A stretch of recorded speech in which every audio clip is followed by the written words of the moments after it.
राधे राधे मेरे प्यारे भाइयों बहनों माताओं व बंधुओं, संस्कार की बातें चैनल में आपका स्वागत है।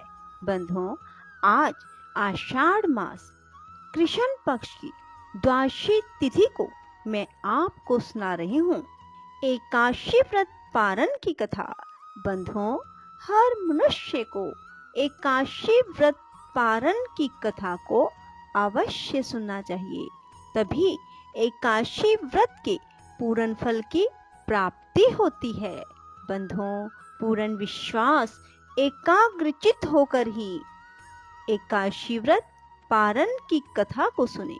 बंधुओं, यदि आपने YouTube चैनल संस्कार की बातें अब तक सब्सक्राइब नहीं किया तो जरूर करें और बेल आइकन दबाना ना भूलें, ताकि आपको हमारी आने वाली सभी वीडियोस की जानकारी सबसे पहले हो सके। बोलो तुलसी माता की जय, विष्णु भगवान की जय। हमने आपके मुख से तुलसी के पत्र और पुष्प का शुभ महात्म सुना, जो भगवान विष्णु को बहुत ही प्रिय है।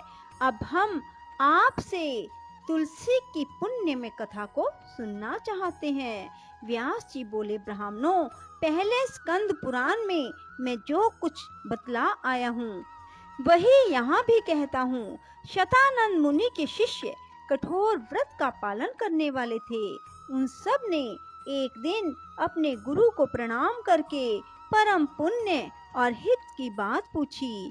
शिष्यों ने कहा, नाथ, ब्रह्म वेताओं में श्रेष्ठ आपने पूर्व काल में ब्रह्मा जी के मुख से तुलसी जी के जिस कथा का श्रवण किया था उसको हम सब सुनना चाहते हैं। शतानंद जी बोले, शिष्यगण, तुलसी जी का नाम उच्चारण करने पर ही असुरों का दर्प दलन करने वाले भगवान श्री विष्णु प्रसन्न हो जाते हैं।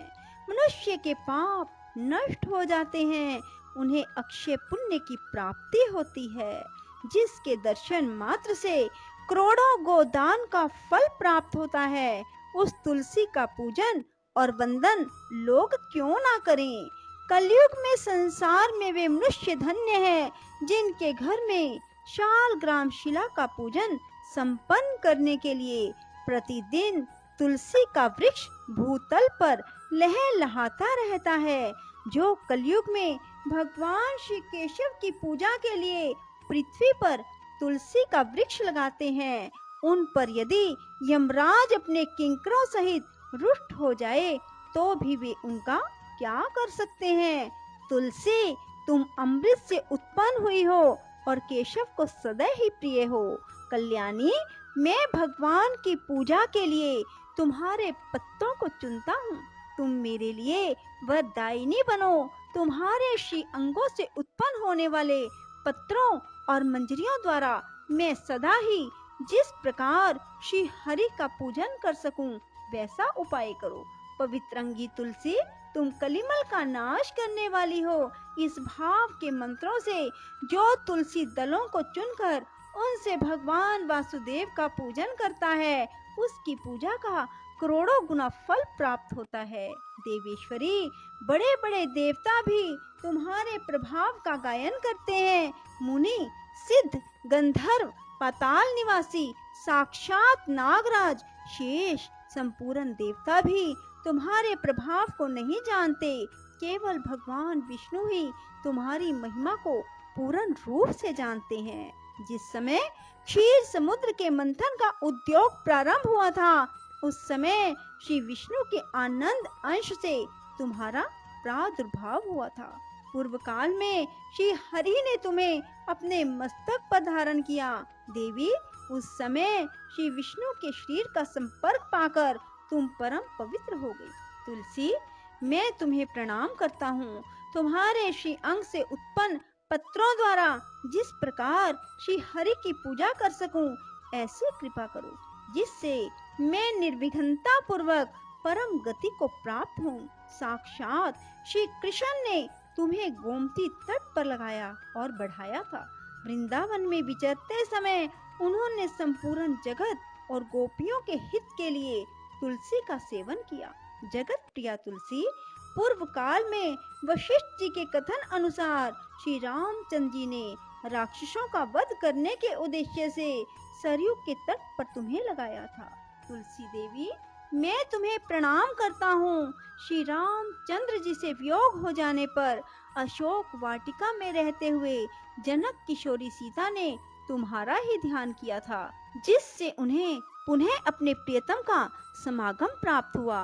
पूर्व काल में हिमालय पर्वत पर भगवान शंकर की प्राप्ति के लिए पार्वती देवी ने तुम्हें लगाया और अपनी अभीष्ट सिद्धि के लिए तुम्हारा सेवन किया।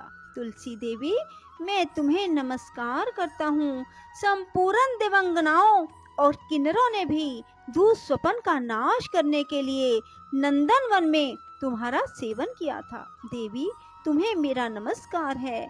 धर्म अरण्य गया में साक्षात पितरों ने तुलसी का सेवन किया। दंडक अरण्य में भगवान श्री रामचंद्र जी ने अपने हित साधन की इच्छा से परम पवित्र तुलसी का वृक्ष लगाया। लक्ष्मण और सीता ने भी बड़ी भक्ति के साथ परम पवित्र तुलसी का वृक्ष लगाया। लक्ष्मण और सीता ने भी बड़ी भक्ति के साथ उसे पोसा। जिस प्रकार शास्त्रों में गंगा जी को त्रिभुवन व्यापिनी कहा गया है, उसी प्रकार तुलसी देवी भी संपूर्ण चराचर जगत में दृष्टि गोचर होती है। तुलसी का ग्रहण करके मनुष्य पातकों से मुक्त हो जाता है। और तो और मुनीश्वरों, तुलसी के सेवन से ब्रह्म हत्या भी दूर हो जाती है। तुलसी के पत्ते से टपकता हुआ जल जो अपने सिर पर धारण करता है, उसे गंगा स्नान और 10 गोदान का फल प्राप्त होता है। देवी, मुझ पर प्रसन्न होवो। देवेश्वरी, हरि प्रिय, मुझ पर प्रसन्न हो जाओ। क्षीर सागर के मंथन से प्रकट हुई तुलसी देवी, मैं तुम्हें प्रणाम करता हूँ। द्वादशी की रात्रि में जागरण करके जो इस तुलसी माँ की कथा को सुनता है, भगवान श्री विष्णु उसके 32 अपराध क्षमा कर देते हैं। बाल्य अवस्था, कुमार अवस्था, जवानी और बुढ़ापे में जितने पाप किए जाते हैं, वे सब तुलसी स्तोत्र के पाठ से नष्ट हो जाते हैं। तुलसी के स्तोत्र से संतुष्ट होकर भगवान सुख और अभ्युदय प्रदान करते हैं।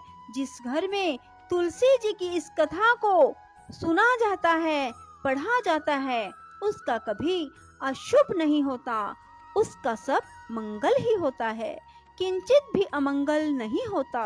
उसके लिए सदा सुकाल बना रहता है, वह घर प्रचुर धन धान्य से भरा रहता है।